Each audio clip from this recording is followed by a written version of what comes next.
उपराष्ट्रपति और राज्यसभा के सभापति जगदीप धनखड़ को पद से हटाने के लिए विपक्षी दलों ने कल अविश्वास प्रस्ताव का नोटिस दिया है। आज इस अविश्वास प्रस्ताव पर 70 सांसद दस्तखत भी कर चुके हैं। बता दें कि राज्यसभा के सभापति पर विपक्षी दल लगातार पक्षपात का आरोप लगाते आ रहे हैं और अब बड़ा सवाल ये उठता है कि क्या विपक्ष के इस प्रस्ताव के बाद उपराष्ट्रपति को पद से हटाया जा सकेगा।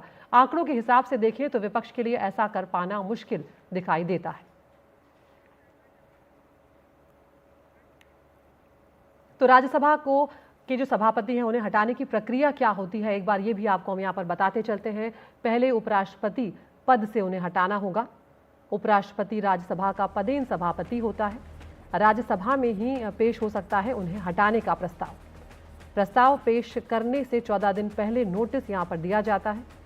राज्यसभा में प्रभावी बहुमत से प्रस्ताव पास होना भी जरूरी है। लोकसभा में भी साधारण बहुमत से प्रस्ताव का पास होना यहाँ पर जरूरी है। प्रस्ताव विचाराधीन तो सदन की अध्यक्षता पर रोक लग सकती है। और रुक करेंगे हमारे सहयोगी हिमांशु शेखर मिश्रा का यहाँ पर। हिमांशु, अब ये मामला जो है ये गंभीर भी होता जा रहा है क्योंकि विपक्षी सांसद जो हैं दस्तखत भी कर चुके हैं, अविश्वास प्रस्ताव भी ला चुके हैं। क्या कुछ यहाँ पर चल रहा है? क्योंकि हम देख रहे थे कि जगदीप धनखड़ जो हैं उन्होंने सभी दलों की बैठक भी बुलाई थी, बातचीत करने की कोशिश भी वो करते हुए नजर आ रहे थे। देखिए, निश्चित तौर पर अदिति, लेकिन महत्वपूर्ण ये है कि संसदीय कार्य मंत्री किरण रिजिजू ने जो पहली प्रतिक्रिया दी है विपक्ष के अविश्वास प्रस्ताव के नोटिस पर, उस पर उन्होंने कहा है कि हम इस नोटिस का निंदा करते हैं और हम इसे खारिज करते हैं, हम इसे रिजेक्ट करते हैं। यानी सरकार ने बहुत साफ शब्दों में कह दिया है कि हमारे पास राज्यसभा में बहुमत है और विपक्ष की तरफ से जो ये मुहिम है ये सरकार को स्वीकार नहीं है और हम इसको रिजेक्ट करते हैं। और मुझे लगता है कि संसदीय कार्य मंत्री के इस बयान के बाद इस नोटिस को स्वीकार किया जाएगा, एडमिट किया जाएगा। क्या किसी विपक्षी सांसद को ये मोशन मूव करने की इजाज़त राज्यसभा में दी जाएगी, इसकी संभावना लगभग असंभव दिखाई देती है, क्योंकि जैसा आपने भी कहा कि आंकड़ों के हिसाब से सरकार के पास स्पष्ट बहुमत है और विपक्ष के सांसद भी मानते हैं कि हमारे पास बहुमत नहीं है इस अविश्वास प्रस्ताव को आगे बढ़ाने के लिए। लेकिन हम इस अविश्वास प्रस्ताव के जरिए ये संदेश देश को देना चाहते थे कि हमारा ये आरोप है कि राज्यसभा के जो चेयरमैन हैं उनका जो रवैया है, जिस तरह से उन्होंने सदन की कार्रवाई चलाई है शीतकालीन सत्र के दौरान, वो पक्षपातपूर्ण है और इस बात को हम प्रमुखता से देश के सामने इस अविश्वास प्रस्ताव के नोटिस के जरिए रखना चाहते थे। तो इस पर निश्चित तौर पर एक राजनीतिक पहल मैं कहूँगा विपक्ष की तरफ से शुरू किया गया था, लेकिन विपक्ष के सांसद भी जानते हैं कि उनके पास आंकड़े नहीं हैं। और दूसरा कि जो 14 दिन की नोटिस का जिक्र आपने किया था, 20 दिसंबर को संसद की कार्रवाई खत्म होगी, ये सत्र खत्म हो रहा है, तो 14 दिन का नोटिस के लिए जो समय चाहिए वो समय भी विपक्ष के पास नहीं है। तो दूसरी महत्वपूर्ण बात अदिति, ये खबर आ रही है कांग्रेस की तरफ से।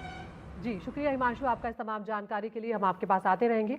तो यहाँ पर राज्यसभा के सभापति के खिलाफ जो अविश्वास प्रस्ताव लाए जाने पर एनडीए की राज्यसभा सांसद उपेंद्र कुशवाहा का कहना है कि कांग्रेस को सदन चलाने में कोई रुचि नहीं है। उनसे बातचीत की हमारे सहयोगी राजीव रंजन ने।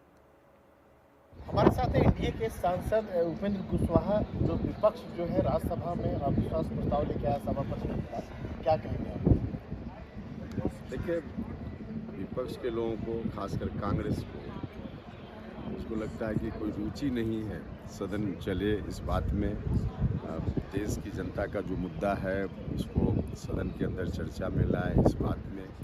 यहाँ तक कि डेमोक्रेसी और संविधान में भी उनकी कोई रुचि नहीं। इसलिए इस तरह की बात करते हैं, जो मौलिक काम होता है विपक्ष का उसको न करते हुए सिर्फ सुर्खियों में मीडिया में कैसे बने रहे, बस यही उनका मकसद है।